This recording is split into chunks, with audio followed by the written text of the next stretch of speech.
Dios les bendiga mucho, amados hermanos. Bueno, en esta ocasión vamos a entrar a estudiar la epístola a los Efesios. Es la epístola por excelencia de la iglesia, porque describe una serie de características de ella y además nos habla acerca de la obra, la tremenda obra de Jesucristo por la iglesia, de la gran misericordia que Dios ha tenido de nosotros y de todos los que componen, por supuesto, su pueblo.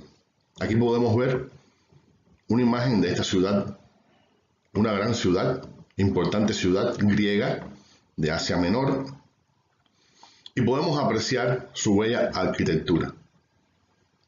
Así eran las construcciones que se podían observar en esta ciudad en el primer siglo, en los tiempos de Pablo.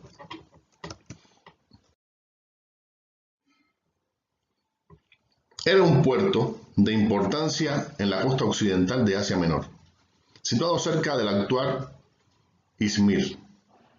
Allí se hallaba una de las 7 iglesias a las que Jesús dirigió sus cartas, que se mencionan en Apocalipsis 2 y 3, lo cual constituye un hecho relevante para estudiar la epístola, debido a que en un principio circuló en aproximadamente el mismo grupo de iglesias.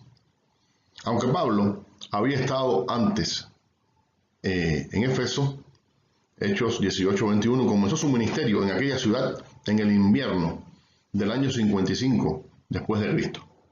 Sirvió allí por 2 años completos, Hechos 18, 8 al 10, y estableció relaciones tan profundas con los efesios que su mensaje de despedida es uno de los más conmovedores pasajes de la Biblia.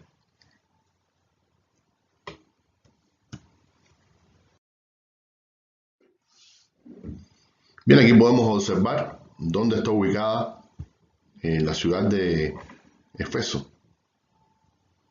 En este lugar, aquí podemos darnos cuenta que era una ciudad costera y que había allí entonces un importante puerto. Por eso fue que fue una ciudad que floreció, que creció y se convirtió en una gran ciudad. Y tal como Pablo hacía comúnmente, evangelizaba sobre todo en las ciudades. Esa era la estrategia de Pablo. Por supuesto, de esta manera se podía alcanzar el mayor número de personas. Y entonces de allí el evangelio podía seguir creciendo, expandiéndose por todos otros lugares, por los pueblos, por aldeas, por todo lugar.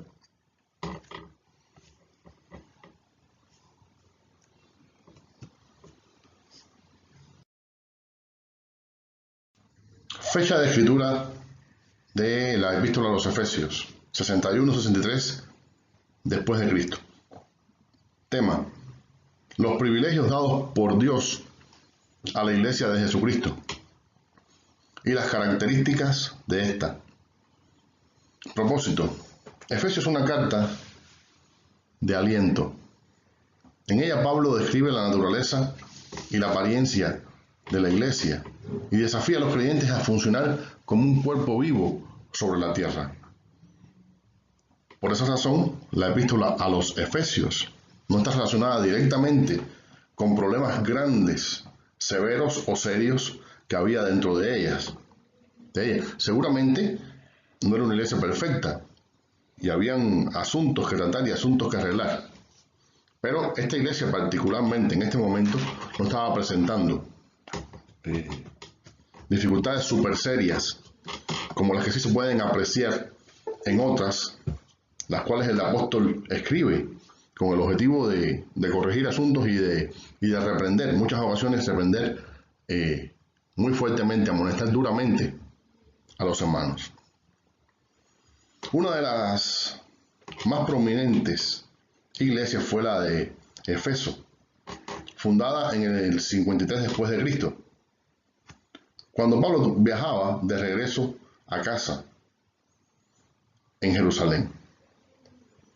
Pero volvió un año más tarde en su tercer viaje misionero y se quedó allí 3 años, donde predicó y enseñó con grandes resultados.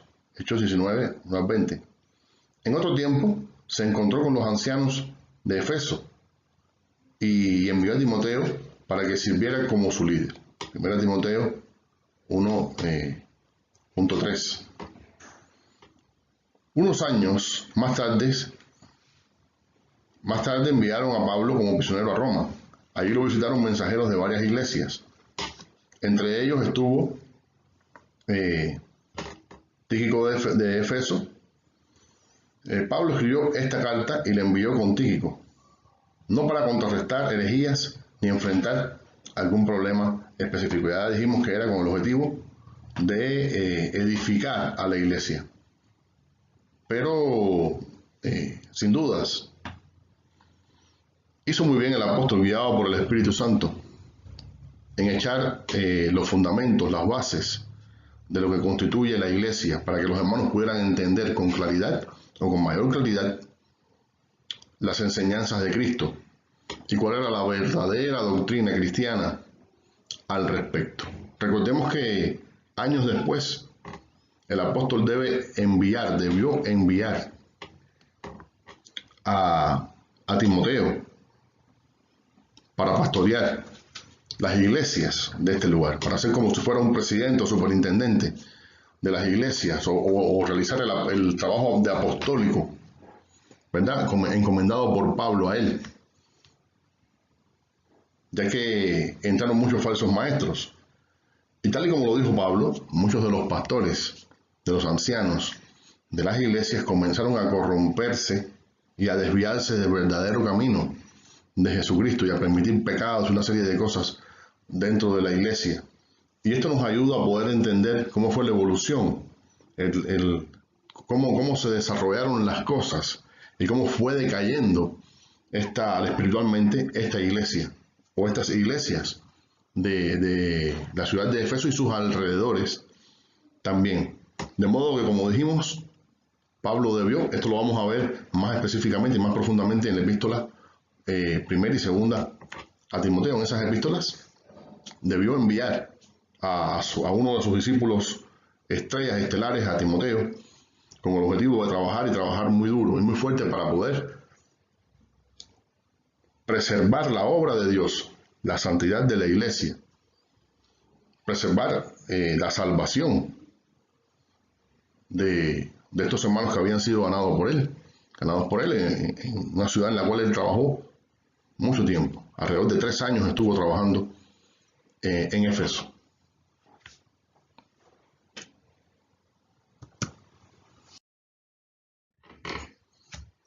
Capítulo 1. Las bendiciones del creyente en Cristo Jesús. Hemos heredado grandiosas bendiciones espirituales gracias a la obra de Cristo Jesús en la cruz del Calvario. Por supuesto, bendiciones grandiosas para esta vida y para la futura, como son nuestra salvación, nuestro llamado, servicio y ministerio, el entendimiento que tenemos de las Escrituras y de los planes de Dios, y en fin, toda bendición que nosotros tenemos, que tiene un valor incalculable. En este capítulo veremos algunas de las bendiciones que hemos recibido y la necesidad de nuestra comunión continua para poder disfrutar y comprenderlas. 1.3. Nos bendijo con toda bendición espiritual en los lugares celestiales. Significa que en Cristo tenemos todos los bienes espirituales que ha concedido Dios en sus promesas a sus hijos. La salvación, la adopción, perdón, dones del Espíritu, entre otras muchas bendiciones. Por cuanto vivimos en una relación íntima con Cristo, y esto es fundamental, nosotros estamos llamados a tener una relación íntima con Dios. Que continuamente nosotros estemos en comunión con Cristo, en la comunión del Espíritu. Cuando hacemos esto podemos disfrutar plenamente de esas bendiciones ahora, pero también tenemos aseguradas las de la vida eterna, o sea, la del siglo venidero, la del tiempo futuro. Lugares celestiales significa que las bendiciones provienen de la morada de Dios, que fluyen de los lugares celestiales en Cristo Jesús, donde Cristo está a la diestra del Padre, y que están establecidas todas estas bendiciones que Dios nos ha dado por medio de la voluntad divina.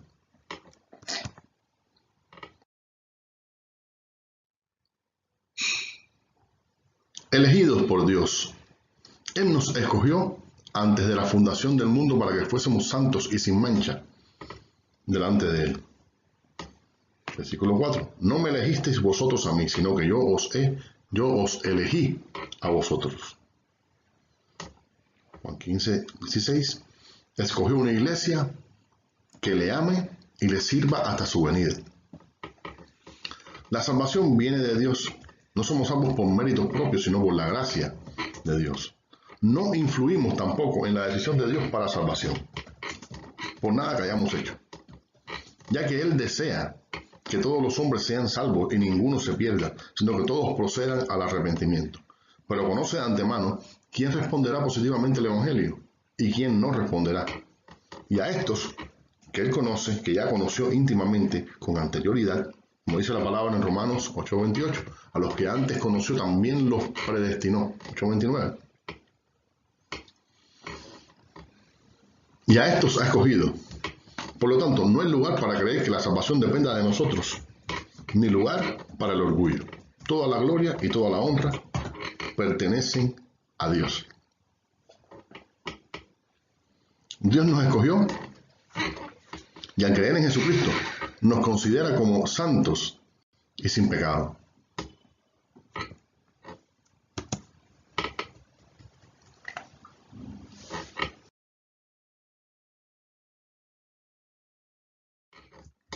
Somos adoptados como hijos de Dios, versículo 5. Dios nos ha introducido en su familia y nos ha hecho hijos suyos en Jesús. Romanos 8:17. En la ley judía, los hijos adoptivos tenían los mismos derechos y privilegios que los naturales. Gálatas 4:5-7. Así que nosotros somos hijos de Dios y somos completamente hechos hijos de Dios. Aunque en otro tiempo estábamos en rebeldía, aunque en otro tiempo estábamos bajo la ira de Dios, ahora Dios nos ha aceptado, no solamente delante de Él y en su presencia, sino que somos parte de su familia. Somos sus hijos verdaderos, sus hijos espirituales. Recordemos que Dios es espíritu y que Dios nos creó a nosotros con cuerpo y espíritu. Pero cuando nosotros estábamos enemistados con Dios, estábamos separados de Él. Éramos sus criaturas, no sus hijos. Ahora somos los hijos del Dios Todopoderoso, del Altísimo, del Dios vivo. Predestinado. Dios en su propósito eterno ha elegido un pueblo. Este pueblo es la iglesia, para que le siga, le adore y sea salvo. El pueblo de los redimidos. Él ha elegido a cada individuo que pertenece a la iglesia, según su preconocimiento de la actitud que tendrán hacia el trato de Dios. Esta verdad nos indica que Dios no ha escogido, o sea, no nos indica que Dios ha escogido arbitrariamente a algunos individuos y a otros no. Dios ha redimido un pueblo, su iglesia, para que todo el que la acepte el plan redentor puede considerarse como elegido. Así que Dios trata con cada ser humano, Dios trata con los hombres, se le presenta el Evangelio. Hay personas que deciden aceptarlo, acogerse a la voluntad de Dios, y otros deciden rechazar por H o por B, pero sobre todas las cosas por su duro corazón, ¿verdad? Por su corazón impenitente delante de Dios. Y hay personas que demoran años en aceptar a Jesús, pero al final comprenden que Dios los estaba llamando. Ese es el trato del Espíritu Santo. Y hay quien pues nunca se somete al Señor y nunca acepta el plan salvador. Dos personas a las cuales se les presenta el plan de salvación en la palabra durante mucho tiempo, personas con familiares cristianos que le dan buen testimonio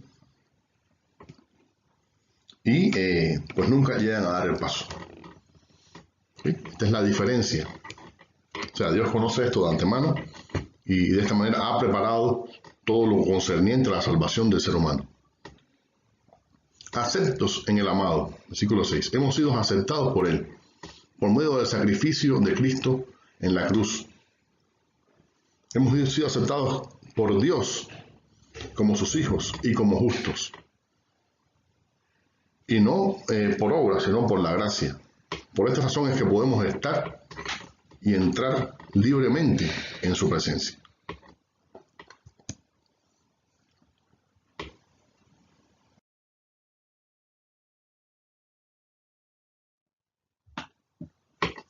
Jesús nos redimió. Redimir significa comprar y liberar por medio del pago de un precio.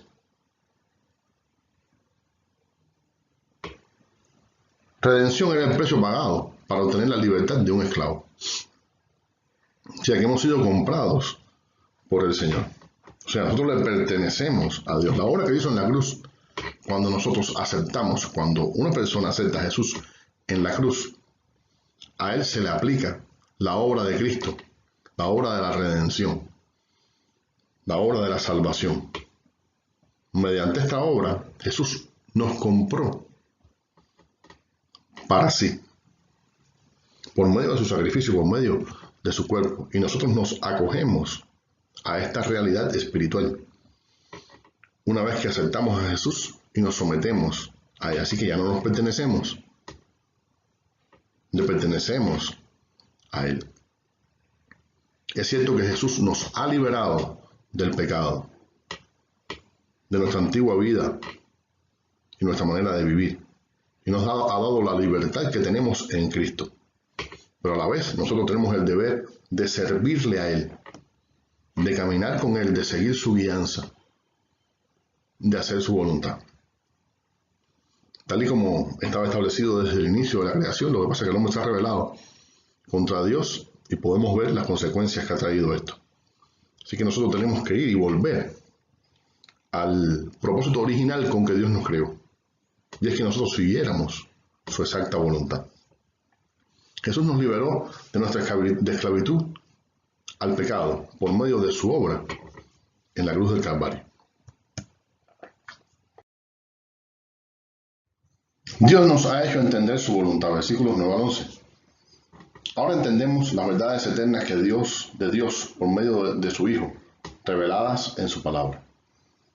Ya las verdades espirituales no están veladas para nosotros, porque hemos recibido por la fe su palabra.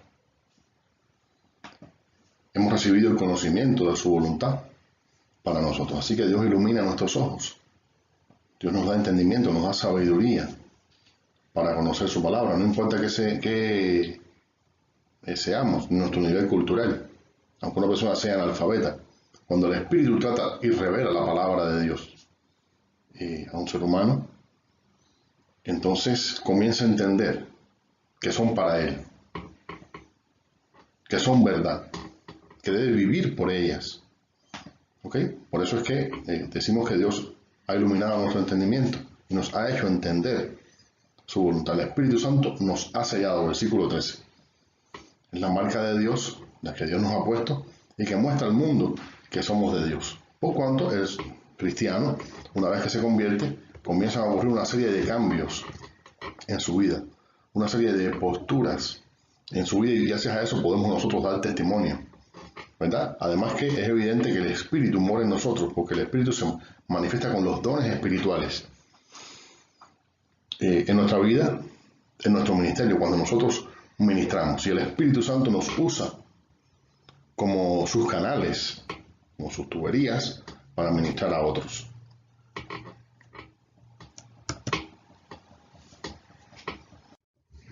Arras es una palabra que data de los tiempos de los comerciantes fenicios. Era el pago inicial del precio de una mercancía o una tierra.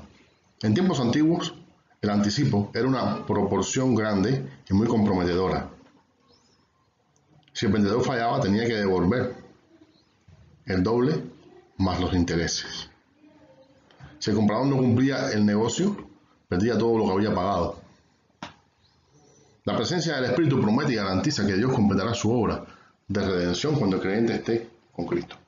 Reciba su herencia, tenga cuerpo glorificado, sea librado totalmente del pecado. Nosotros tenemos ahora las primicias del Espíritu, Romanos 8:28. La vida espiritual del creyente es la misma vida eterna que gozará en su asistencia glorificada. Así que, por esa razón, más aún el creyente tiene que procurar honrar a Dios y servir a Dios para no caer de esta gracia y perder su salvación. Porque el Espíritu Santo que Dios nos ha dado obra en nosotros para que nosotros produzcamos fruto espiritual y para que nosotros seamos para alabanza de su gloria. Así que nosotros sabemos que tenemos una salvación segura. ¿Por qué? Por el Espíritu Santo que mora en nosotros, por las arras del Espíritu. Por tanto, no contristemos al Espíritu Santo. No afrentemos al Espíritu de Dios, que es una advertencia solemne que ocurre en muchas ocasiones en la palabra del Señor. Porque Dios está interesado en que nosotros caminemos y vivamos para Él en santidad y le obedezcamos.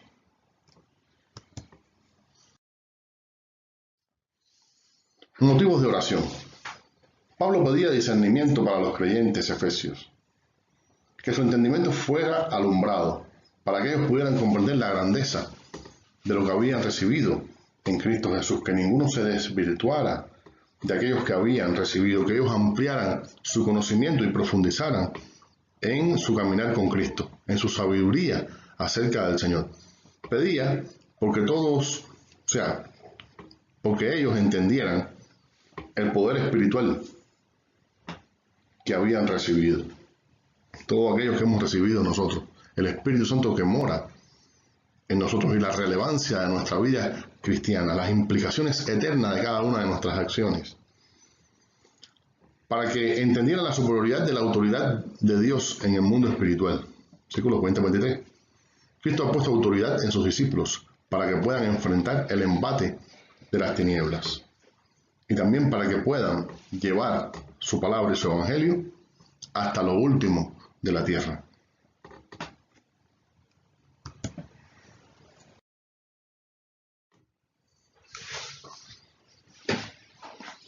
Capítulo 2. En el primer capítulo, Pablo les dice lo que tienen en Cristo. Ahora en este capítulo les recuerda quiénes somos en Cristo Jesús. Versículos 1 al 10. Estamos vivos por su gracia y poder. Muertos en delitos y pecados por su gracia, y por su gracia resucitados a una nueva vida. Estábamos muertos en delitos y pecados, pero ahora Dios nos ha resucitado a una nueva vida, una vida llena de frutos de Dios, una vida guiada por el Espíritu Santo. Por eso somos hijos de Dios y ya no somos hijos de ira. Versículo 3. El fin inevitable de los hijos de desobediencia es estar bajo la condenación de un Dios justamente airado. La posición privilegiada ante el Padre por Jesús, versículos 5 y 6. Nos dio vida juntamente con Cristo. Estamos vivos, resucitados espiritualmente, ¿verdad? Y también vamos a ser resucitados físicamente o trasladados al reino de Dios si el Señor viene en este momento. Porque estamos en Cristo. Porque nos ha dado vida juntamente con Cristo. Así como Cristo resucitó, nosotros hemos resucitado porque hemos puesto la fe en Él. Morimos con Cristo y resucitamos con Cristo. Él nos resucitó, nos hizo entrar en los lugares celestiales. Así que nosotros, en cuanto a posición, estamos ya en los lugares celestiales. Ya estamos junto a Dios, con Cristo Jesús, en el cielo. Así nos considera Dios. Somos ciudadanos del cielo, no ciudadanos de esta tierra. Estamos aquí con un propósito de Dios, o con varios propósitos de Dios, que testifiquemos, que hablemos la palabra de Dios a los que no conocen, que demos testimonio. También que nosotros seamos perfeccionados como hijos de Dios, de acuerdo a su plan, al plan redentor de Dios, porque hay hermanos que, una vez que creen, parten con el Señor rápidamente. Hay quien cree en su lecho de muerte, en el momento de partir. Pero la experiencia de la mayoría de los cristianos es que hemos tenido que, después que creímos, caminar aquí en la tierra, a pesar de que somos ciudadanos del cielo, un tramo largo en el cual somos probados, pasamos por tribulaciones, dificultades diferentes, las cuales nos perfeccionan y nos ayudan a crecer en paciencia y a ser cada vez más perfeccionados, y también para servir al Señor.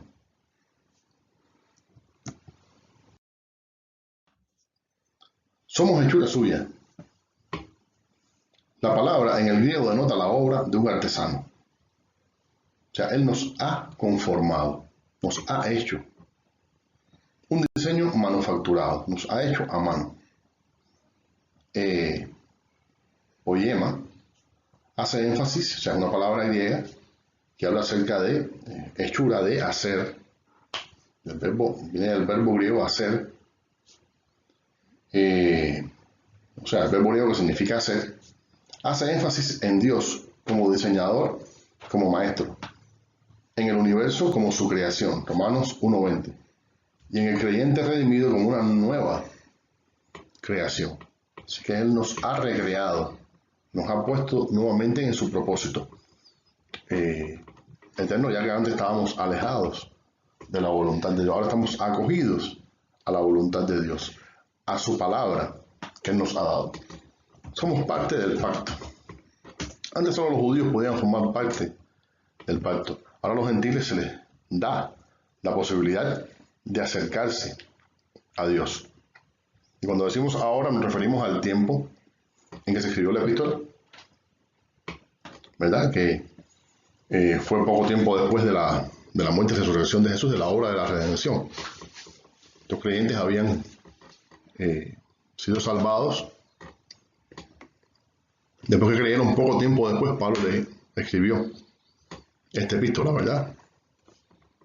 Gracias a Dios que hay muchos cristianos en la obra del Señor, en la viña del Señor, en la iglesia del Señor, que ya hemos estado muchos años caminando con Cristo.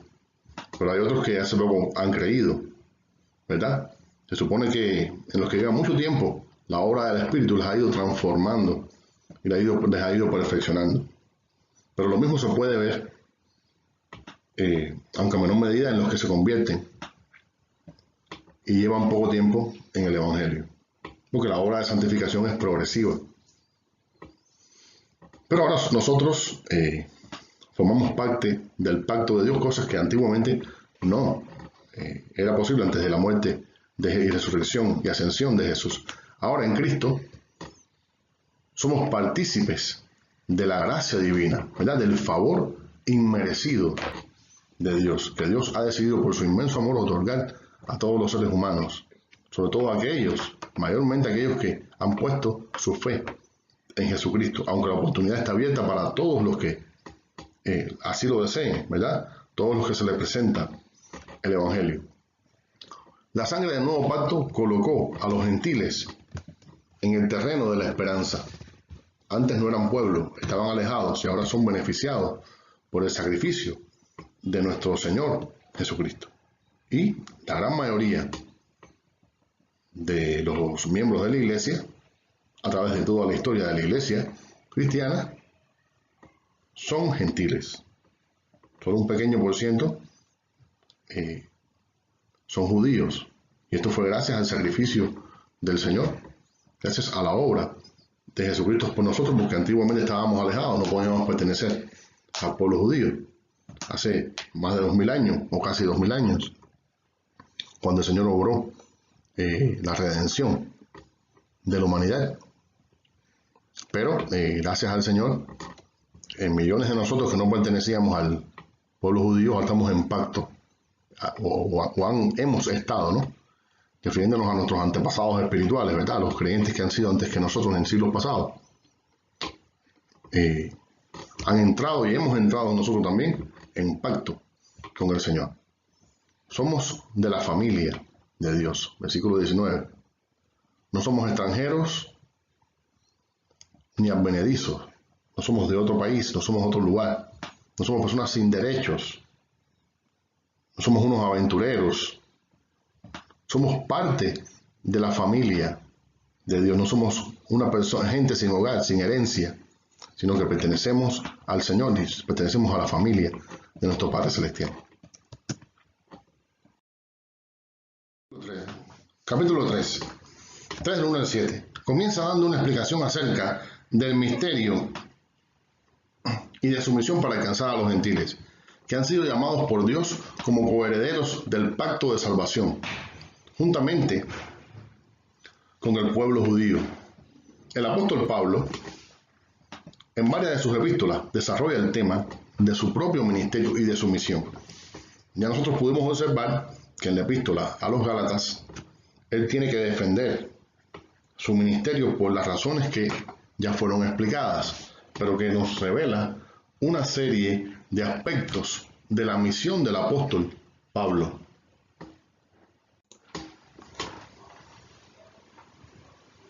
Además, en 2 Corintios, también el apóstol debe revelar información valiosa acerca de su persona, como ya estuvimos nosotros estudiando.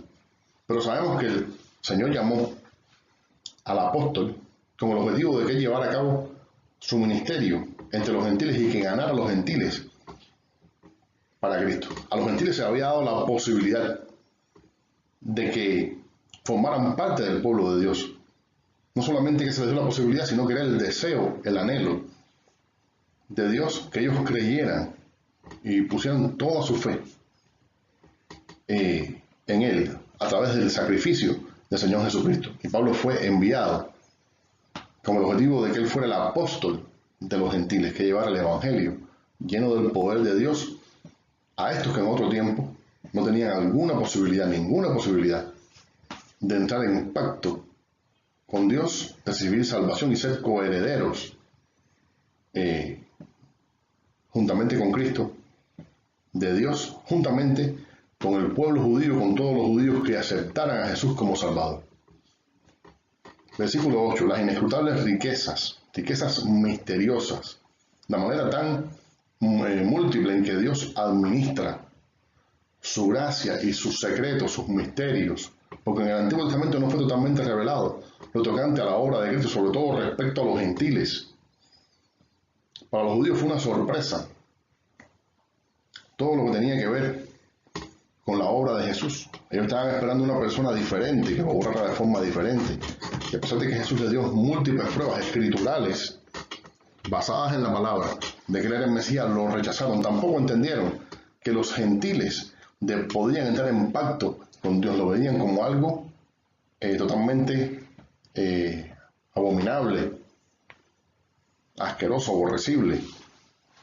Que de una manera u otra los gentiles tuvieran una fe semejante a la de ellos, que los gentiles tocaran su Antiguo Testamento, su Tanakh, que manosearan, los gentiles tuvieran fe en él de una manera diferente a la que ellos creían.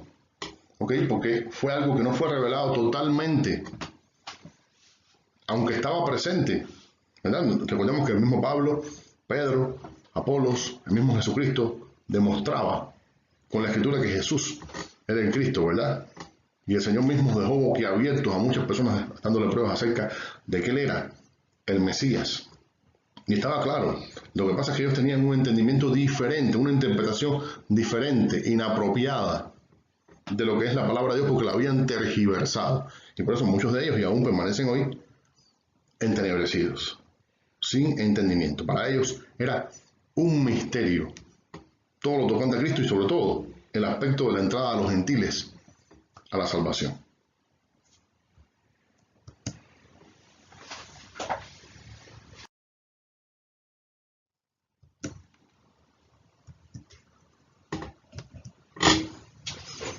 En su más genuino interés de que todos los creyentes sepan cuál es su función dentro de los propósitos de Dios, menciona el término dispensar, propagar, distribuir, administrar el proyecto de Dios con su iglesia. O sea, Pablo tenía la función de enseñar, de comunicar, de diseminar, de administrar el proyecto que Dios tiene para con su iglesia y por supuesto de cada creyente individualmente como parte de esta iglesia. Los profetas revelaron a Israel su plan redentor, pero ellos no entendieron. A tal punto no entendieron que rechazaron a su Mesías. Vino Juan el Bautista y los judíos también lo desecharon su mensaje. Los apóstoles insistieron en predicar a los judíos. En el libro de los Hechos se nos muestra esto, ¿verdad? Aparece registrada esta verdad. Pero, sin embargo, martirizaron a Esteban, a Jacobo, persiguieron a la iglesia, desataron una persecución en todo el Imperio Romano y todos los lugares donde habían cristianos juntamente con judíos y estorbaron tremendamente el Evangelio, si se puede decir estorbar, ¿no? Porque sabemos que en la persecución también fortalece a los cristianos y en muchas ocasiones hace que el evangelio crezca y se disemine mucho más. Fuerte fue la actitud que asumieron ellos. Tantas oportunidades se les otorgaron, pero le dieron la espalda al Padre que les había enviado a su Hijo único y al Espíritu Santo que respaldaba con poder el testimonio de los apóstoles. Con la muerte de Esteban, automáticamente los apóstoles dirigieron su mensaje a los samaritanos y a los gentiles. Hechos 8, capítulos 8 al 10. Y llegó la conversión de Pablo, elegido para penetrar el pueblo gentil, tal y como se nos narra en los Hechos de los Apóstoles, capítulo 9. Así que podemos observar el plan de Dios de llevar a cabo la salvación de los gentiles. Y Hechos de los Apóstoles nos muestra cómo se desenvolvió, cómo se desarrolló todo esto desde que Pedro abrió la puerta de los gentiles al mundo gentil, de la salvación al mundo gentil. Al menos abrió la puerta para que los judíos entendieran que era el plan de Dios, los judíos cristianos, por supuesto, que los gentiles entraran en el plan de la salvación y que también fueran salvos como ellos. Y Dios dio testimonios al bautizarlos en el Espíritu Santo y darles el poder para ser testigos, al igual que los apóstoles y a todos los seguidores de Cristo en Pentecostés y en otros momentos también, más adelante.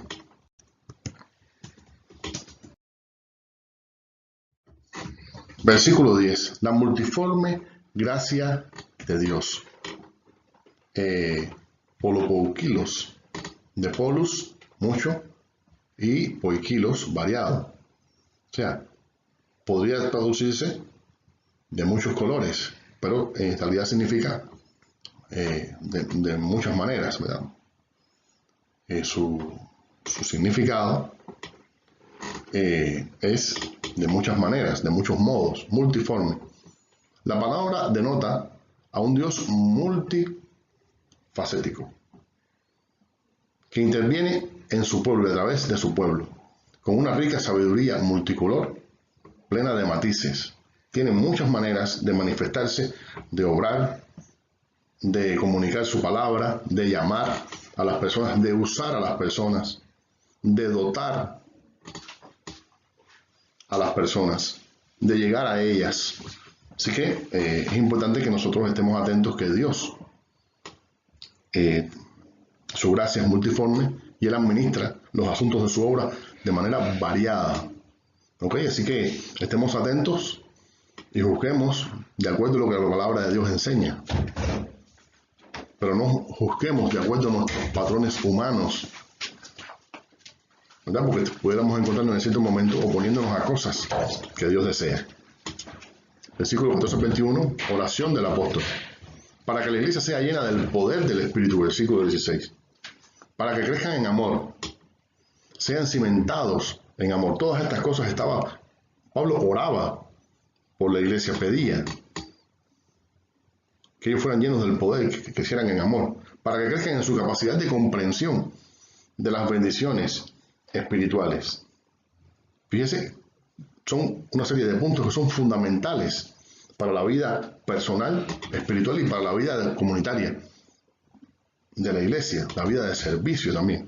Al final del capítulo el apóstol hace una declaración de confianza total en el obrar de Dios en favor de nuestra oración. O sea, Dios responde cuando nosotros clamamos, cuando nosotros oramos.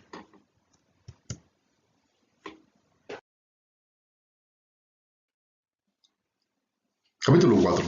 En los capítulos anteriores se habla acerca de las riquezas espirituales que tienen en Cristo los creyentes. Se les habla acerca de quiénes son en Cristo.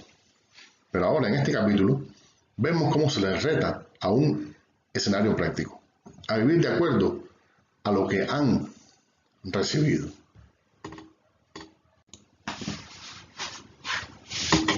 Llamados a estar unidos en un mismo cuerpo. Versículos 2-16. Un bautismo, haciendo referencia probablemente al bautismo en agua y su simbolismo, porque todos los creyentes cumplían con él la ordenanza de Jesús de ser bautizado. También puede que esté relacionado con el bautismo de poder dado por el Espíritu Santo a la iglesia en Hechos 1, 5 al 8. Recordemos que en el inicio de la iglesia los creyentes recibían el bautismo en el Espíritu Santo, todos recibían el bautismo en el Espíritu Santo. Así que es probable que también pueda referirse a no es como pasó siglos después y en la actualidad, en que hay creyentes que no tienen fe y no creen en el bautismo en el Espíritu Santo y por eso no lo reciben. Los dones espirituales, 4:11, los dones que Cristo da. Es importante distinguir entre dones, los dones de Romanos 12, 6 al 8, dones del Padre, y los dones de 1 Corintios 12 al 8, son dones del Espíritu. Y los dones aquí mencionados explícitamente dados por Cristo, el Hijo, es algo fundamental para la comprensión del alcance total de los dones espirituales. ¿Ok? En este caso, los dones que tienen que ver con ministerio son todos aquellos que se relacionan con la actividad del Espíritu que guía al ser humano para servirle. Dones como el don de pastor, el de maestro, el don de apóstol, el de evangelista, el de servicio, el de diaconado, el de exhortación, el de generosidad. Todos estos dones que son dones de ministerios, dones que vienen de Dios, dones del Padre, relacionados con la obra de Jesús, ¿verdad? Son dones sobrenaturales, porque Dios inspira al ser humano y usa los talentos que tiene el ser humano una vez que se convierte y que comienza y se consagra al Señor para que sirva dentro del reino. Ahora, están los dones del Espíritu, que son dones totalmente sobrenaturales. O sea, que la intervención humana en el ejercicio de estos dones es mínima, es pequeña, como por ejemplo el hablar en lenguas, el don de profecía, palabra de ciencia, don de milagros, don de fe, donde la intervención humana es mínima. El ser humano lo que hace es orar y creer a Dios y ministrar con fe. ¿Ok? No es lo mismo que el don de maestro, que tiene que estudiar la persona. Y Dios usa ese estudio que hace ese hombre o esa mujer, ese hermano, esa hermana. O como el don de pastor, que Dios usa el carácter, la vida, el estudio, la preparación de este ministro. ¿Ok? O el de generosidad, que da de sus bienes. Es importante que tengamos esta comprensión de los diferentes aspectos de los dones, aunque no es nuestro propósito tratarlos en este momento, pero sí que de una manera u otra conozcamos.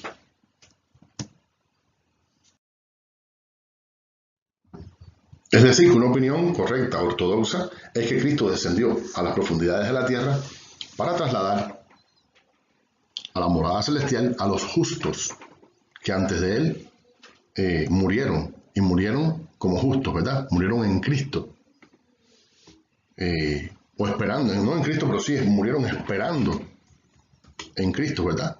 Justos de todas las épocas. Y esta es la opinión correcta.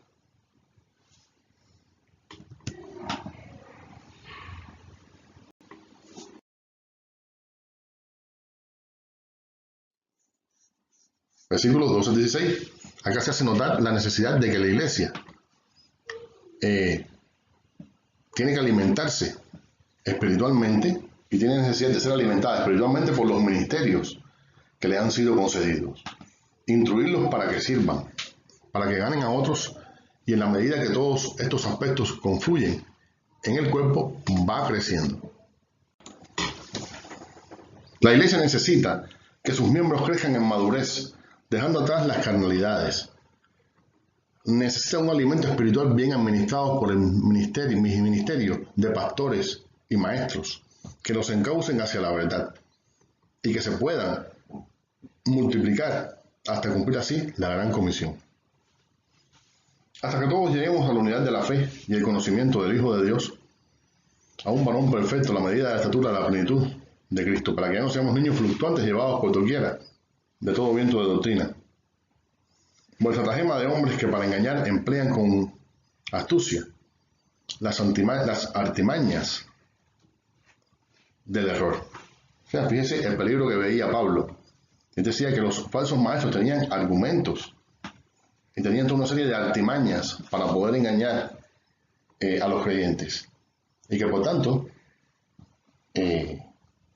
por supuesto, esta es una de las razones. Dios había levantado hombres y mujeres, regalos de Dios, había levantado ministerios para llevar a la madurez al pueblo cristiano, a la madurez al pueblo de Dios. Apóstoles que tenían la función de establecer la palabra, de fundar iglesias,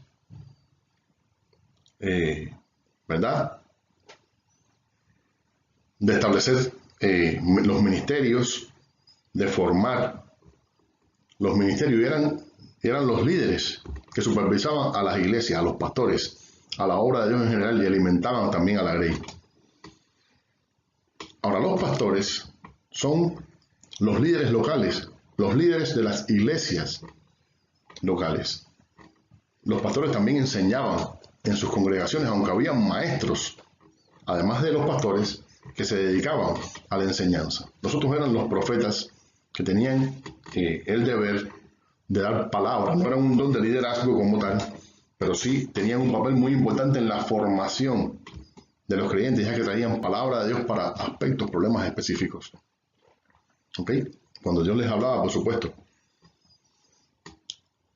Y los evangelistas, que tenían la función de alcanzar para Cristo, tenían dones y gracias para alcanzar para Cristo a los perdidos, ¿verdad? Ese tampoco es un don de liderazgo, sino dentro de estos dones, los que tienen la función de administración son el apóstol y el pastor, ¿verdad? Pero es como el objetivo de que la iglesia sea edificada y que los miembros sean encaminados, aconsejados, enseñados, encausados y también colocados en ciertos lugares de acuerdo a su talento para que puedan servir más eficazmente a Dios.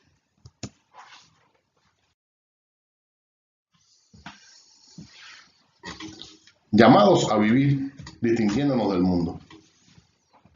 Considerando el proceso de las personas que viven sin Dios, deberían sentirse responsables de mantener su consagración. O sea, el cristiano tiene que distinguirse del mundo. Debe distinguirse del mundo porque se supone que pertenece a Cristo y por tanto debe agradar a Cristo. Se supone que está llamado y está sometido a Jesús. Una persona que se somete a Jesús tiene que ser diferente al mundo.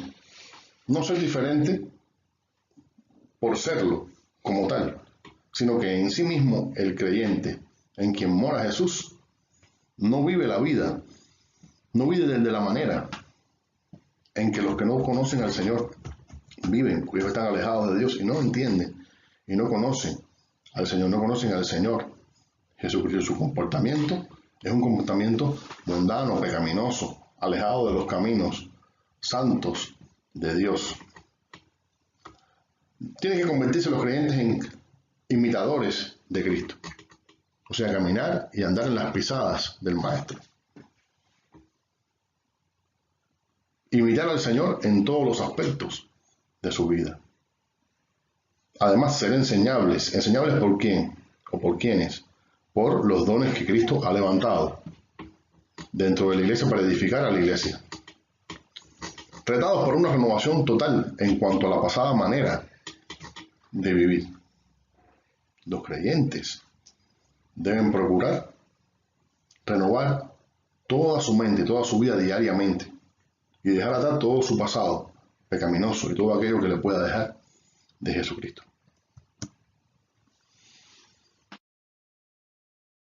Capítulo 5. En este capítulo el apóstol sigue hablando de la conducta correcta de un cristiano. Recordemos que está hablando primero de los privilegios del cristiano como hijo de Dios dentro de la iglesia, que es el cuerpo de Cristo, de las características de esta iglesia, pero ahora continúa hablando acerca de la conducta que debe asumir el cristiano, de aquello a lo cual está Cristo llamando, lo que ya comenzó a desarrollar desde el capítulo 4. Ahora lo menciona con mucho más detalle. El mensaje más efectivo en el evangelismo es el ejemplo de vida. Una vida semejante a la de Cristo es la que todo discípulo debiera anhelar. Por su propio bien espiritual, porque somos de Cristo, porque debemos agradar a Cristo, debemos cuidar nuestra salvación y también porque tenemos un testimonio que dar a los que no conocen al Señor. 5.2. El olor fragante es un símil que recuerda los sacrificios ofrecidos a Dios en el Antiguo Testamento, mencionado por Pablo también en 2 Corintios 2:15 y 16. También en la epístola a los Hebreos 13, 15 y 16 es mencionado en cuanto a la adoración personal. O sea que el creyente está llamado a presentarse delante de Dios en adoración, en santidad, en olor fragante, lo cual tiene que ver con su actitud, con su conducta, con su consagración y su separación del mundo, y su vida semejante a la de Cristo, que es santo. La palabra de Dios dice ser santos porque yo soy santo. Y todo cristiano, todo creyente, debe adorar a Dios desde el arrepentimiento, desde el sometimiento, desde la santidad. No que seamos totalmente perfectos, ¿verdad? Eso lo entendemos y Dios también lo entiende y por eso ha provisto en la palabra del Señor solución para ello. ¿Ok? Ha provisto para ello. Pero el esfuerzo del creyente, el creyente debe esforzarse por vivir para Dios. Hay una parte que tenemos que hacer nosotros y dejar que el Espíritu Santo le ministre y trate con su vida. Por eso es importante que el creyente viva en comunión con Dios.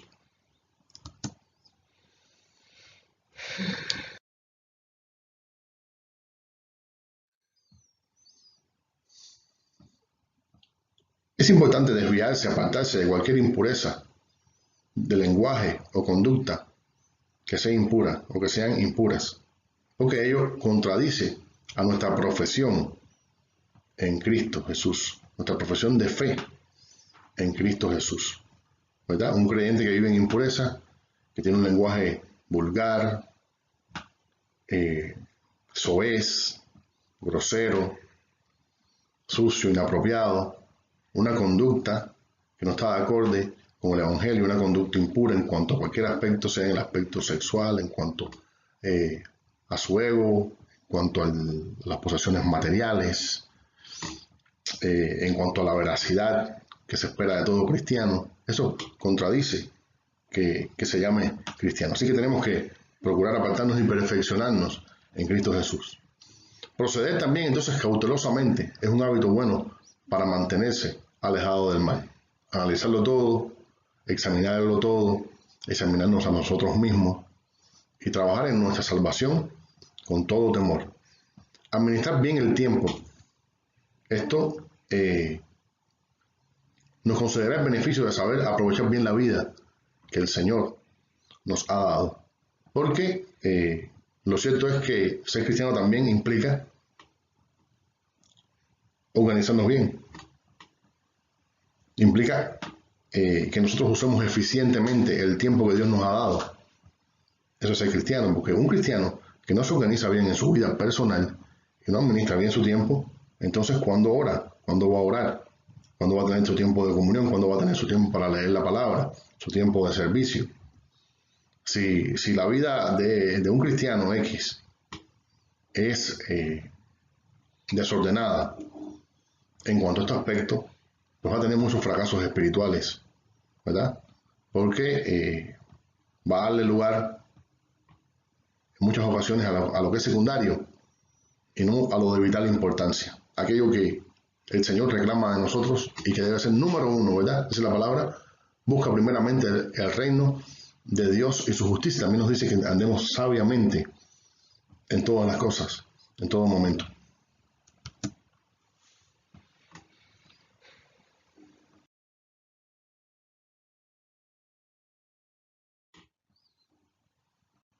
Versículos 18 al 20. No os embriaguéis con vino, en lo cual hay disolución. Antes bien, sed llenos del Espíritu, hablando entre vosotros con salmos, con himnos, cánticos espirituales, cantando y alabando al Señor en vuestros corazones, dando siempre gracias a Dios por todo, al Dios y Padre, en nombre de nuestro Señor Jesucristo.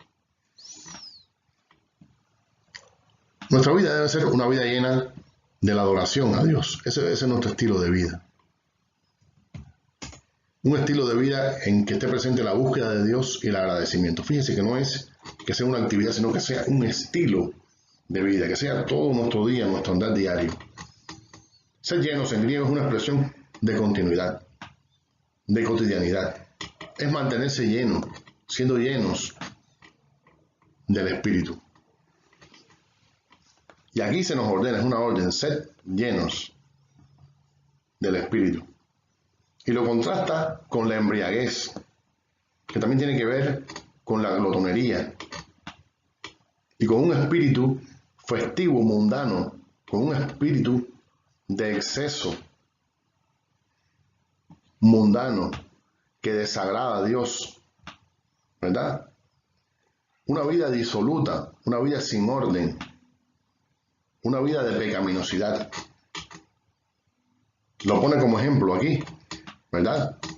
De los excesos que algunas personas que no tienen medida llegan al punto de embriagarse, de estar embriagados o drogados, lo cual por supuesto es un gran estigma social y representa un grave problema. ¿Ok? Y les dice, no se embriaguen con vino, sino sean continuamente llenos del Espíritu, emborráchense, dróguense, embriáguense, ¿pero de qué? De la llenura del Espíritu Santo. Estén siempre orando. Oren sin cesar. ¿Cómo lo hacemos? Bueno, hay que estar siempre cantando salmos, hablando entre vosotros con salmos, compartiendo entre ustedes con salmos, con temas que salgan, que surjan y que inviten a cantar, a alabar a Dios. Nosotros tenemos que ser unos adoradores de tiempo completo. Eso nos ha llamado el Señor, que estemos siempre cantando canciones y buscando canciones nuevas de diferentes cantantes cristianos y otras compuestas por nosotros mismos y formas de expresión y de adoración continua. Y que continuamente hayan razones que nos impulsen a adorar a Dios. Himnos, cánticos espirituales. ¿Por qué le aconseja esto Pablo a los efesios? Porque esto es lo que hacía él, cantando y alabando al Señor en vuestros corazones, continuamente. Fíjense que no solamente dice que cantemos a Dios con nuestra boca, sino también en nuestro corazón, ambas cosas. Y continuamente, por eso le aconseja a los tesalonicenses que oren sin parar. ¿Por qué lo aconseja? Porque así es como vivía Pablo. Una vida de adoración, una vida de búsqueda. Una vida embriagado con exceso, con un gran exceso del Espíritu Santo, con una gran llenura de Dios. Y a eso nos ha llamado el Señor a nosotros. Se mencionan estos tres términos: salmos, literatura bíblica escrita en forma de canciones; himnos, palabras humanamente inspiradas que se cantan; cánticos espirituales, equivale a una expresión lírica inspirada por el Espíritu Santo en nuestro propio lenguaje y pongan atención a esto, o en lenguas. ¿Cuánto tiempo hace que no cantamos en lenguas? 1 Corintios 14:15 nos habla acerca de esto. Entonces es importante que nosotros desarrollemos una vida de oración y de adoración, que debe ser en todo momento. En la casa, en la calle, en el trabajo, en momento de recreación, de inspiración, mientras usted está cargando las cajas en el trabajo, mientras está administrando su tienda, ¿verdad? El día que fue al hotel a quedarse, el hotel en la playa también. En ningún momento es bueno para desconectar de la oración ni de Dios. ¿Ok? Todos los momentos son súper apropiados y estamos llamados a ello para tener una abundante vida de oración.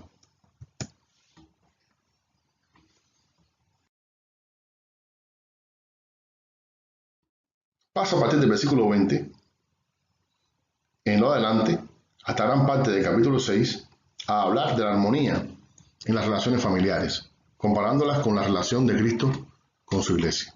El apóstol empieza exhortándoles a que se sometan unos a otros. O sea, todos los creyentes, todos dentro de la familia cristiana, estamos llamados a someternos unos a otros. Cada cual tiene su lugar dentro de la familia, cada cual tiene su deber dentro de la familia y debe ubicarse y desde allí servir a los demás. O sea que en la familia Dios ha establecido funciones y cada quien tiene su función. Los hijos, los padres, los esposos. ¿Okay? Menciona que todos estamos bajo autoridad y la importancia de la misma en las relaciones. Relaciona los niveles de autoridad. Cristo es la cabeza de la iglesia, o sea, es el jefe, es el líder, es quien manda en la iglesia, manda sobre todos los creyentes. Es quien tiene autoridad sobre todos nosotros. Sobre la autoridad del esposo, la de Cristo. Cristo es el que manda al esposo. Cristo es quien dirige al esposo. La esposa se sujeta a la autoridad del esposo, porque es su líder, es su autoridad, y todos debiendo andar en armonía, haciendo que los niveles de autoridad funcionen dentro de la familia, con los siguientes requisitos. ¿Cómo funciona dentro de la familia estos niveles de autoridad? El esposo es autoridad sobre la esposa, y a su vez, ambos esposos autoridad sobre los hijos. Pues entonces, con el amor entre cónyuges, ¿verdad? En este caso, hablando de los cónyuges, como tal, debe haber una relación de amor en la cual unos a otros, un cónyuge al otro se ministre y se brinde cuidado y se brinde apoyo.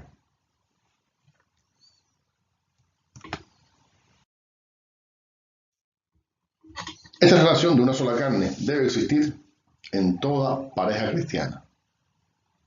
Una sola carne significa que es como si fueran uno solo, como si fueran un solo hombre o una sola persona. Son dos, pero en realidad son uno solo. O sea, así es como Dios quiere que funcione el matrimonio.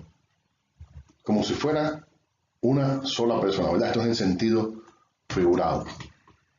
Pero mucho más en aquellos que se consagran al servicio a Dios. Este pacto matrimonial fue enfatizado en la enseñanza paulina, ¿verdad? Aquí en Efesios 5, 21 o 33 nos habla ampliamente del pensamiento del apóstol que fue revelado por el Señor Jesucristo respecto al matrimonio, o sea, la opinión de Dios respecto a cómo debe ser el matrimonio. Es importante que nosotros leamos Efesios 5, 21 al 33. Una gran cantidad de pastores aconsejan a las parejas nuevas que los matrimonios cuando se casan, que lean estos versículos y repasen con atención cada uno de los aspectos que se mencionan aquí y que debe cumplir tanto el esposo como la esposa. Vivificar constantemente el pacto matrimonial es renovar permanentemente nuestra vida espiritual. Por eso es que tiene tanta implicación. Tiene implicaciones espirituales muy profundas. Deberes matrimoniales o maritales. Ama a tu esposa con un amor autosacrificado. Preocúpate por ella como te preocupas por ti mismo. Ámala como amas a tu propio cuerpo. Trata a tu esposa con un honor. Susténtala. Cuídala. Deja a todas las demás. Únete solo a tu esposa.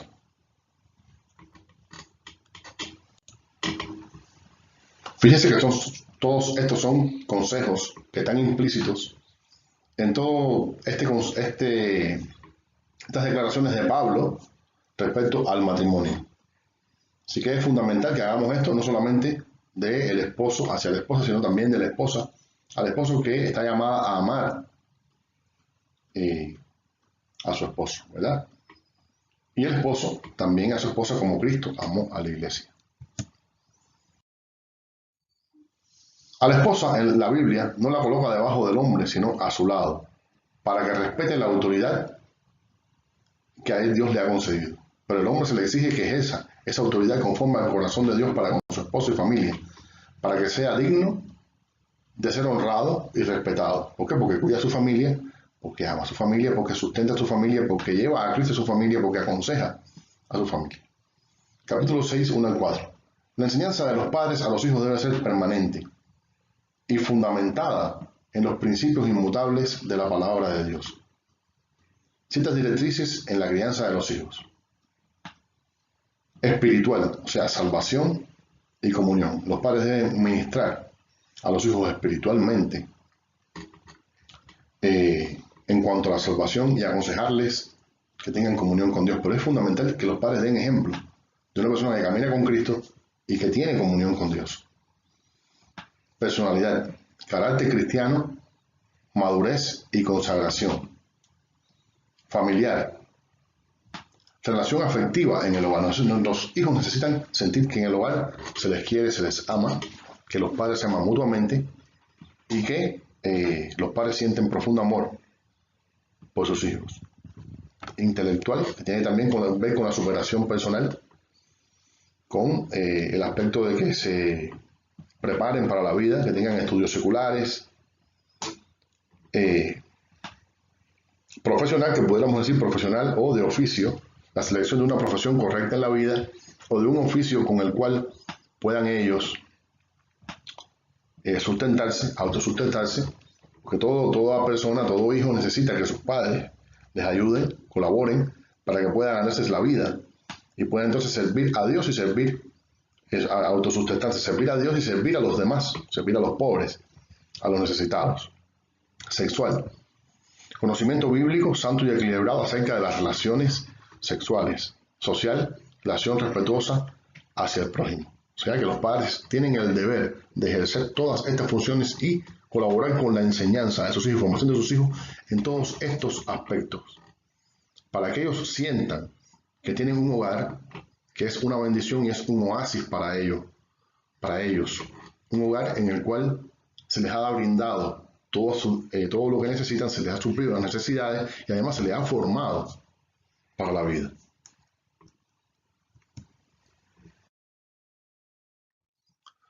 Capítulo 6, 5 al 9.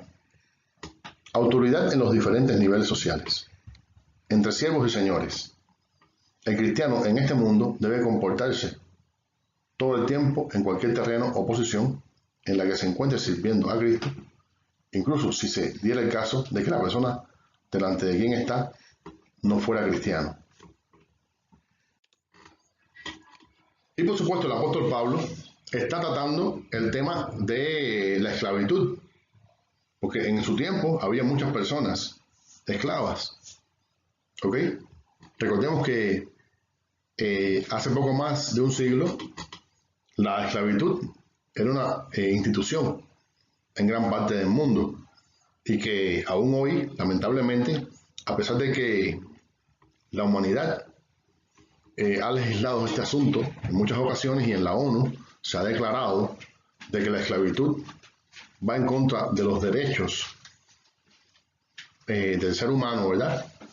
Lamentablemente todavía en este mundo lo hay, pero en el tiempo de Pablo era una institución legal.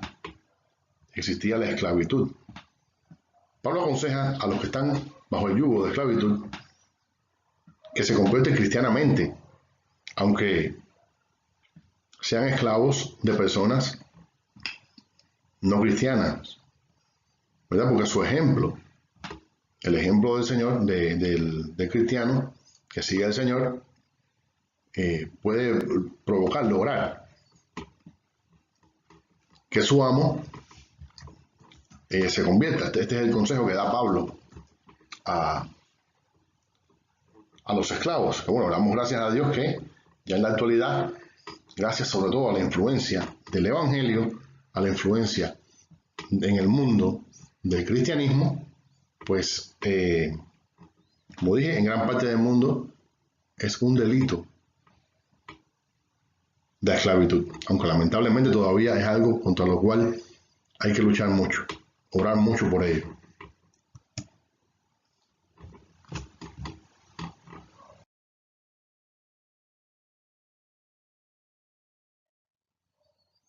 Elementos de la batalla espiritual que libra un creyente en este mundo. Armadura de Dios para enfrentar las luchas y vencer en medio de un mundo controvertido y convulso. En la vida cristiana batallamos contra fuerzas malignas, poderosas, encabezadas por Satanás, un luchador vicioso. O sea que Satanás lucha ilegítimamente y con trampas y ardides, y es un ser totalmente abominable, ¿verdad? Aborrecible. Véase Primera de Pedro 5:8. Para contrarrestar sus ataques debemos depender de la fortaleza de Dios y usar cada pieza de la armadura de Dios. Pablo da este consejo a la iglesia. Todo el cuerpo necesita amarse para poder estar firmes en el día malo. Cuando usted esté en dificultades, luche con el poder que viene de Dios. Así que, teniendo un enemigo que es sumamente infame y que Dios todavía ha permitido que de alguna manera nos pruebe y nos toque de acuerdo a su plan y a su voluntad, porque Dios es quien señorea sobre nosotros. Pero hay ciertos momentos en que permite que Satanás nos pruebe y nos toque. Vemos varios ejemplos bíblicos, tanto en el Antiguo como en el Nuevo Testamento, pero tenemos que nosotros tomar toda la armadura de Dios, que son todos aquellos aspectos de las riquezas espirituales que Dios nos ha otorgado, de las bendiciones espirituales que Dios nos ha otorgado, como la justicia de Dios, la salvación, como la palabra de Dios, como la oración, como la fe, que son todos aspectos que son fundamentales para nuestro desempeño y también para nuestra defensa y nuestro avance, porque nosotros estamos llamados a ganar para Cristo, a los perdidos, y para ello necesitamos invadir terreno en el cual Satanás predomina, y tenemos que invadirlo y tomar la victoria espiritual en el nombre del Señor.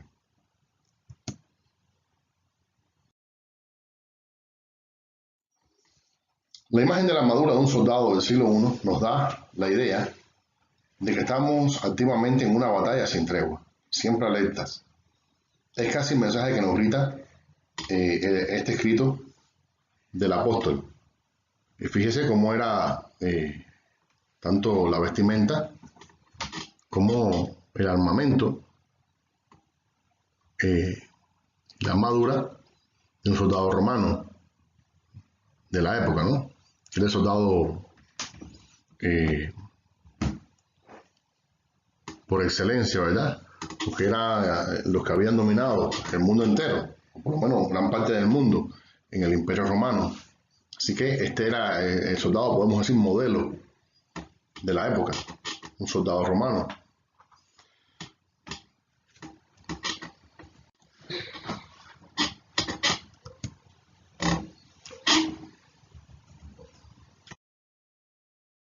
Ceñidos vuestros lomos de la verdad. Versículo 14. Es evidente que todas las piezas de la armadura eran metáforas aplicadas a la vida cristiana. El primer atavío era la túnica, un vestido desde el cuello hasta la mitad del muslo, colocado sobre la ropa interior, sujetado con un cinto. Así que este es el ceñido vuestros lomos de la verdad. ¿Okay? El soldado romano tenía que estar siempre listo para la batalla, y el cristiano tiene la verdad de Dios, la cual debe defender y la cual debe usar con sabiduría para ser bendecido en su propia vida espiritual, para enseñar a otros también.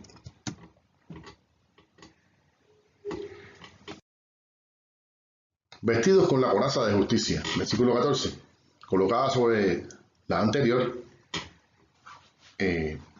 servía para proteger los órganos vitales como el corazón y los pulmones. Era la armadura que cubría el cuerpo desde el cuello hasta los muslos, que estaba compuesta de dos partes, una delantera y otra trasera. En el caso del cristiano, su lucha contra las fuerzas enemigas, la justicia o integridad, Proverbios 28, 6 al 18, y la pureza de vida, Tito 2, 7, son claves para evitar que un flechazo dé directamente en el corazón. Y este concepto es fundamental para un cristiano, y nos habla acerca de la importancia de que nuestra vida siga en crecimiento y nosotros nos acercamos cada vez más a la justicia del Señor, y que en nuestra vida se demuestre, se vea, nosotros podamos notar que hay total santidad, o que vamos creciendo hacia la santidad y que hay pureza en nosotros y que estamos apartándonos cada día más del mal. ¿Ok? Esto nos protege y evita que pueda entrar algún dardo, un flechazo del enemigo.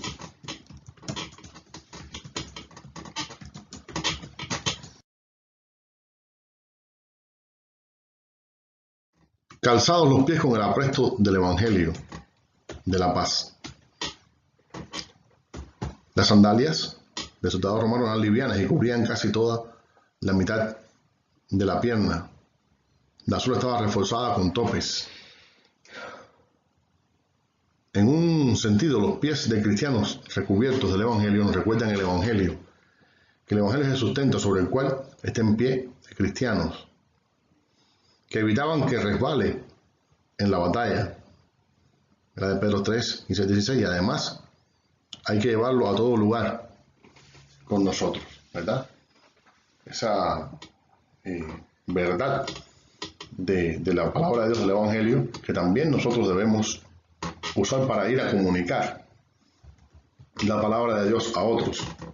Que recordemos que también en la palabra de Dios se usa los pies, el calzado, para hablar acerca del mensajero que va llegando a un lugar que no conocen a Cristo, que no tienen luz, que no conocen el mensaje de Dios para llevar la palabra, para que muchos conozcan a Jesucristo, que esto era precisamente lo que hizo Pablo en toda su vida ministerial. Y así de hecho animaba a otros que lo hicieran. El escudo de la fe. El escudo de la fe con que podamos apagar los dardos del enemigo. Así que el escudo nos sirve para defender todo el cuerpo entero. El escudo romano, el soldado romano, un escudo bastante grande que tenía que aprender a usar, pero que detrás de él podía esconderse para evitar ser herido y de ahí poder también entonces atacar. La fe verdaderamente nos protege.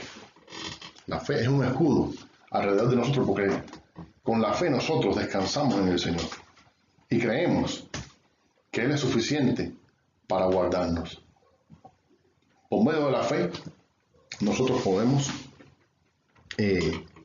vencer las pruebas, vencer en las dificultades, crecer en ellas, que sean contestadas nuestras peticiones, que nuestros familiares también crean en el Señor.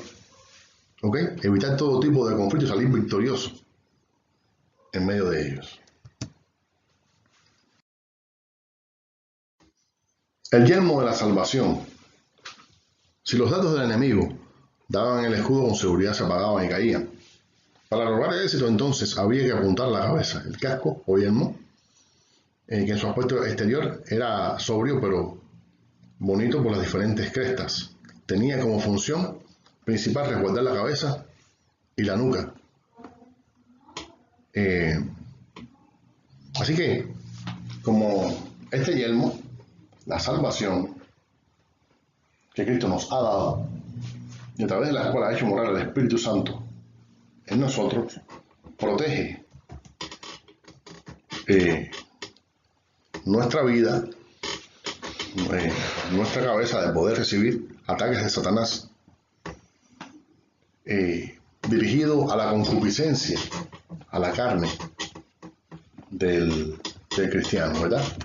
Porque Satanás es experto en poner una serie de trampas, pero si el cristiano permanece firme en el Evangelio y este cristiano da lugar al Espíritu Santo y no a las obras de la carne, entonces va a andar en el Espíritu, no va a tener una vida llena de las obras de la carne que puedan desviarlo de la verdad, lo cual va a intentar Satanás hacer continuamente, ¿verdad? Así que es necesario que nosotros andemos en el Espíritu,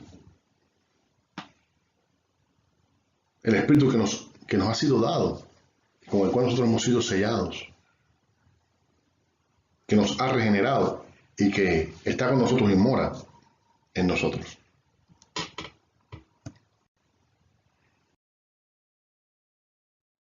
La espada del Espíritu, que es la palabra de Dios.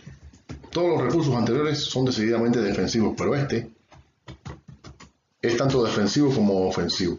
En el Nuevo Testamento se mencionan dos tipos de espadas, una larga y muy penetrante y la otra pequeña y muy fina y con doble filo. Esta es la mencionada aquí. Así que se le llama la espada del Espíritu, ya que es el Espíritu Santo quien la usa cuando nosotros la empleamos, tanto para rebatir en nuestra propia vida, en nuestra mente, los ataques de Satanás y de sus agentes, como para establecer el marco de santidad y el marco apropiado según la palabra de Dios para nuestra familia, para nuestros hijos, y también para enseñar a otros hermanos, a otros cristianos, y para llevar la palabra de Dios a los que no conocen a Jesucristo. Es una espada súper poderosa, tremenda, ¿verdad? Que penetra hasta lo más profundo y toca el corazón del hombre. Así que empleémosla. Oración. ¿Cómo una persona puede orar en todo tiempo? Puede convertir la oración en su vida y su vida en oración, mientras vive en un mundo que necesita la influencia poderosa de Dios. Súplica por todos los santos significa orar por los creyentes en Cristo. También orar por los cristianos que conocen y por la iglesia alrededor del mundo. Todos los cristianos estamos llamados a orar unos por otros. Y es parte fundamental de nuestra batalla espiritual. Porque esto provoca un movimiento sinérgico cuando todos oramos unos por otros. Recuerden que Dios responde a la oración, o responde, o establecido como método, responder y obrar de acuerdo a la oración que haga su pueblo. Así que es fundamental que la iglesia permanezca en oración y que sea intercesor y que todo creyente sea un intercesor. Y que todos oremos y supliquemos unos por otros, para que todos unos a otros nos sostengamos y nos ayudemos. Aunque no conozcamos a esos hermanos. ¿Ok? Hay muchos hermanos que ahora están en dificultades, están sufriendo y hace falta que oremos por ellos. ¿Verdad? Y Pablo dice, para que entonces, cuando haya acabado el momento de prueba, el momento de dificultad, el momento de tribulación, cuando ocurra, permanezcamos firmes, estemos firmes. Significa asumir una actitud agresiva frente al contrincante. Luchar, versículo 12, equivale a involucrarse en un combate cuerpo a cuerpo. Resistir. Versículo 13, quiere decir mantenerse en pie después de una batalla y estar firme, estar firmes. Significa tomar el puesto que nos corresponde para librar en la próxima batalla. Y Pablo sabía que tenía batallas que librar y que la iglesia debía librar una serie de batallas. Y recordemos que estuvimos hablando al principio que un poco después de la escritura de esta epístola, las cosas comenzaron a deteriorarse tremendamente en las iglesias de Efeso y sus alrededores. Y que Pablo después tuvo que enviar a Timoteo para corregir una serie de problemas, dificultades, abusos que estaban ocurriendo, falsas enseñanzas, espíritu pecaminoso en muchas personas y hasta en líderes de la iglesia. ¿Ok? Así que, por supuesto, iban a recibir ataques y tenían que aprender a defenderse de ellos. Por supuesto que no todos tenían esta actitud, pero sí hubo un buen grupo que asumió una actitud pecaminosa, contraria, hostil al Evangelio, y debieron ser entonces corregidos, y este consejo era importante para ellos. Pablo también pedía que oraran por él, que clamaran por él. Él entendía que Dios responde a la oración corporativa, a la oración del cuerpo, que es fundamental para la obra de Dios y para que el Evangelio crezca y se multiplique. Que los hijos de Dios se unan a orar, sobre todo por los que no tienen a Cristo, por los países que no están ganados aún, por los países donde hay poquísimos cristianos, donde las personas están perdiéndose constantemente.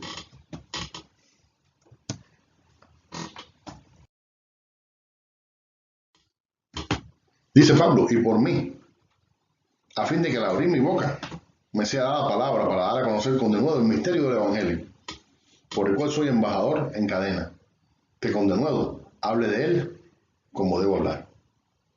Así que aquí Pablo concluye diciendo cuál es el objetivo de esta batalla espiritual. Que el Evangelio sea predicado, que el reino avance. Bueno, a través de toda la epístola a los Efesios, vemos el énfasis de Pablo en los beneficios, en los privilegios que el Señor ha otorgado a su iglesia. Su iglesia, para Él, es una iglesia santa, bendita, para Dios, ¿verdad? Una iglesia llena de gloria. Y así es como la presenta Pablo. Los verdaderos creyentes son aquellos creyentes que viven para Dios, que caminan con Dios, que oran a Dios, que entienden al Señor, que se someten a Él, que cumplen con los mandamientos del Señor. Son los creyentes que se someten unos a otros. Son los creyentes que están listos continuamente para dar batalla a Satanás, para llevar el Evangelio, para hacer la obra de Dios. Y son creyentes que viven en sujeción totalmente a Jesucristo. Esta iglesia está a la diestra del Padre. A esta iglesia pertenecen hombres que son ciudadanos ya del reino, gente que tiene salvación segura, pero que deben cuidarla. Y también es una iglesia que está llamada a llevar el Evangelio hasta lo último de la tierra, para lo cual también entonces el apóstol, en su conclusión, les pide oración, ya que él era uno de los instrumentos escogidos por Dios para llevar el Evangelio hasta lo último de la tierra. Y usted, hermano, pues asuma esto que nos dice Pablo en su epístola, y vaya también usted y lleve el Evangelio a los perdidos. Y si Dios lo llama, obedezca y vaya también hasta lo último de la tierra. El Señor les continúe bendiciendo.